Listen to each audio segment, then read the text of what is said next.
Alright, it's 2005. Capcom having released 2 Devil May Cry games already. Now aware of their mistakes and mishaps, they finally decide to release another game. But how the heck are they gonna recover from the damage they've done from Devil May Cry 2? Could this be the last game? Maybe even, because you know, Dante is 30 flipping 5 years old. So how exactly do they make another game?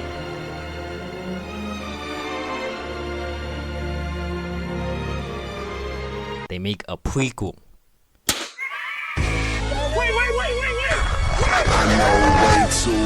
Devil May Cry 3 Dante's Awakening. Many players and many fans put this game, Devil May Cry 3, as on a pedestal as one of not only their favorites but best Devil May Cry games to ever flip and exist, bro. Which is crazy.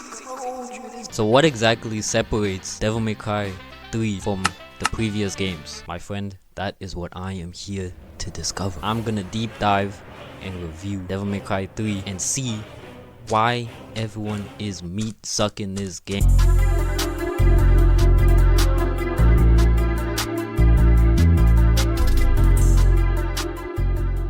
So the game is now set before the previous games. I think like a few years before Devil May Cry 1. Dante is young as heck, bro. He's 20, he's fresh, he's ripe. You know what I'm saying? The game starts strong. You see Dante and Virgil, you know what I'm saying, trying to fight. They finally now are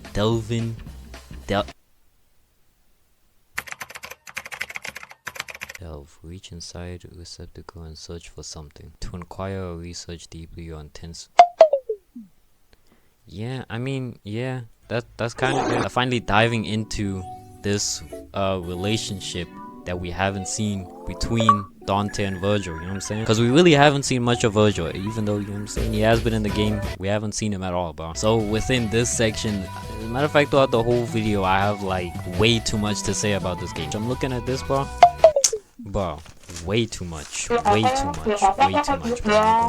So I'm gonna try and summarize what I'm trying to say, you know what I'm saying? Let's talk about the graphics, okay? The graphics, like, slightly better than DMC 2. Honestly, dang near the same a little bit, except the settings are more detailed, more cooler. I think they have more like they put more detail into the settings than the previous games, honestly. But the game was made in 2005, so you know what I'm saying, that's, yeah, it's pretty good graphics for Devil May Cry 5 for 2005. I mean, this is how DMC 3 looks like in 2005, and this is how God of War 1 looks like in 2005, you know? So Dante's design in this game is absolutely,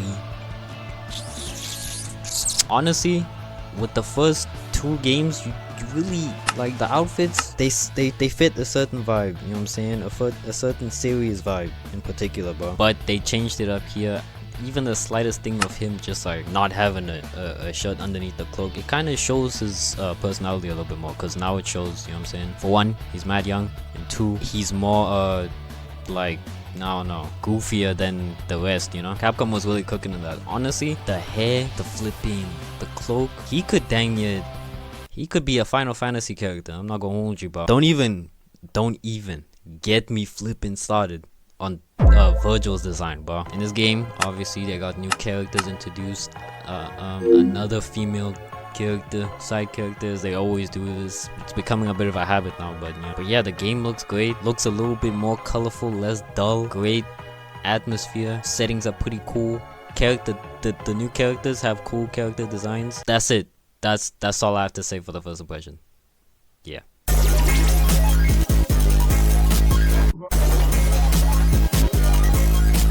Alright, so now what I am gonna do, listen, bro.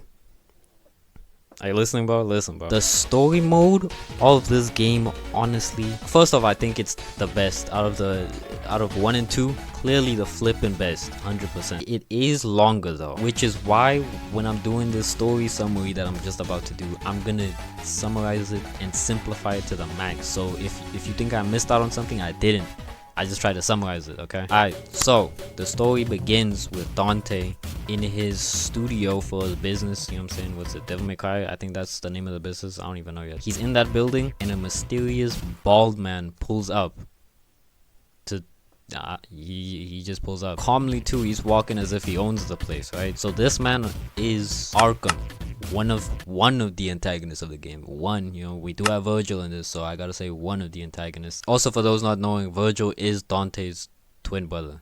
I think we already know this, but so he pulls up into Dante's studio, giving him an invitation, and then as soon as Dante tries to react, the dude literally disappears, bro. He disappears, and then 3 flipping what do you call them, ghosts pull up and just flipping stab the heck out of him, bro. But unfortunately, Arkham's goons didn't know that Dante is simply him. He did not mind them at all. I honestly didn't even know Dante had he's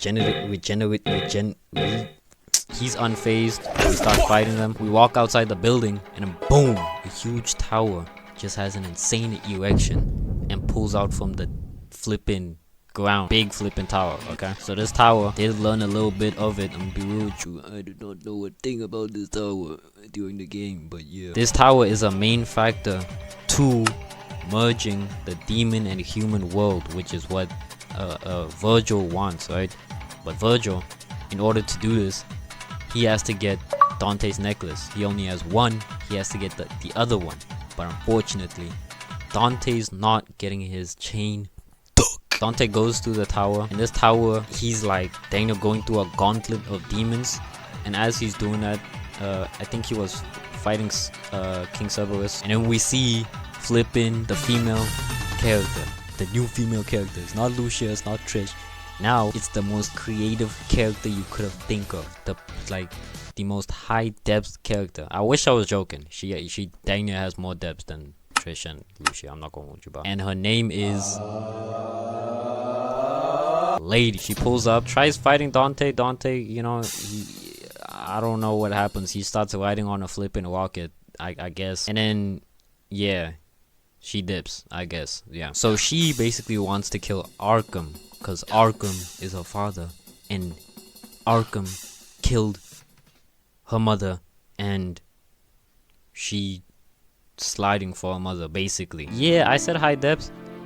The depth comes in more later in the game. I'm just simplifying it like more, because really think about it. Think about the other female cast, bro. Really think about it, bro. Dante still going through this gauntlet of demons as we go inside of the tower, making our way.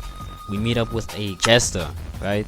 This is one of the other demons. We fight him. This dude is actually very important. You gotta keep, you know what I'm saying? Remember him. So eventually, Dante makes it at the top of the tower, right? Woohoo! Finally! And then Dante runs the ones with flipping Virgil. It's hype. He pulls up his sword. Dante's on smoke. He's ready to flipping murder him. And then he just gets mugged. Virgil just runs his blade through his chest, which is, you know. But then he gets up. He does get up, but then Virgil dips. And then he passes out again, which is, yeah. He also took Dante's amulet. So now, we have to find our way back and flipping go on a goose hunt to find Virgil again, which is, I'm gonna save my gripes for later in the video. Okay? We play the game, we fight some demons, we get some new weapons, yada yada yada. Then, Lady now catches up with Arkham, and she's on smoke. Mind you, she has a bazooka. Right? She has a flipping bazooka, bro. She's really on that, bro. But Arkham has already been defeated. He's on the floor, tomato sauce juicing out of his flipping body, bro. Because apparently Virgil stabbed him and was like, nah, bro, I don't trust you for, you know what I'm saying? So she finds him laying on the ground, and then Arkham hits him with an insane genjutsu, the likes of Itachi. So he tricks her into thinking that Virgil is the reason that her mother is dead. And she believes it. Whilst Dante is still on his journey to go get his amulet back and find Virgil, he meets up with Jester again, and the Jester for no reason starts giving Dante Virgil's entire flipping memo. He gives him the whole flipping blueprint plan of what Virgil's reasonings for what he's doing is. Dante finally makes it to where Virgil is, and Virgil is doing the ritual to try and intertwine the demon and human world, you know, but he's unable to because apparently he needs the blood of Dante himself and Lady, I think. Dante and Virgil fight, they're bleeding out, and then the Jester pulls up and I think attacks Lady, and then she starts bleeding, and then he reveals himself.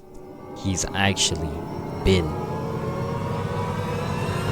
Jeffrey Epps. He's been Arkham the entire time. He's been Arkham the entire time throughout the entire game. Shocker, alright? So then he takes a portal up, he's going up on a whole UFO, and he's trying to merge the two worlds. He has the two amulets now, and then he gets Sparta's sword, and then he turns into little poo-poo. Turns to caca. I don't even know it. I don't even. He looks like a flipping blob. I don't know how to explain it. But now Dante and Virgil team up to fight him, cause like, I mean, Virgil, like, you know what I'm saying, he need help. Like, he Daniel got betrayed. You know what I'm saying, and he also still needs the amulet. So Dante and Virgil get there, and we absolutely murk him. Obviously, the amulets are back now. Everything is peaceful. Everything's happy. You know what I'm saying?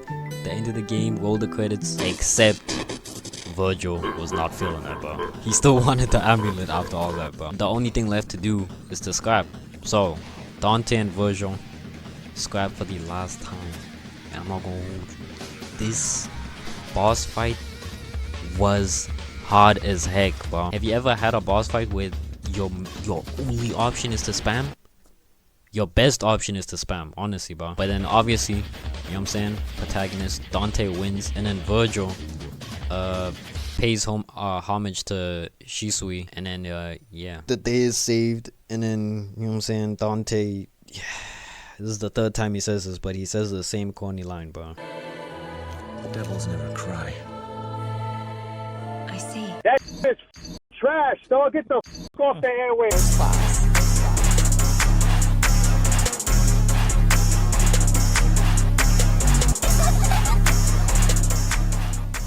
Now we get to talk about the gameplay, bro. I have 10 words to describe the gameplay. Pulchritudinously exquisite. I tried. I did try. I tried my hardest. Resplendently ravishing. Preternaturally, comely, and aesthetically transcendent. In simpler terms, I'ma just say beautiful. The gameplay, but matter of fact, the game in general is just 1000% better than Devil May Cry 3. You know what I'm saying? First off,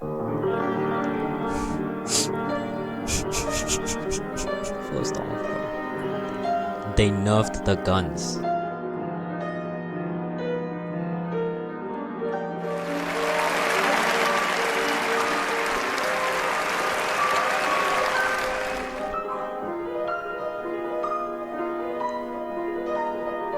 They added a whole new flipping roster of weapons. The Beowulf, I don't know how to pronounce it, the flipping nunchucks, Kalina Ann, the flipping, I mean the Kalina Ann is, there was a shotgun in DMC too, but this one's cooler. The movement in this game is also mad fluid, bro. You know what I'm saying? This game is just, it's not stiff.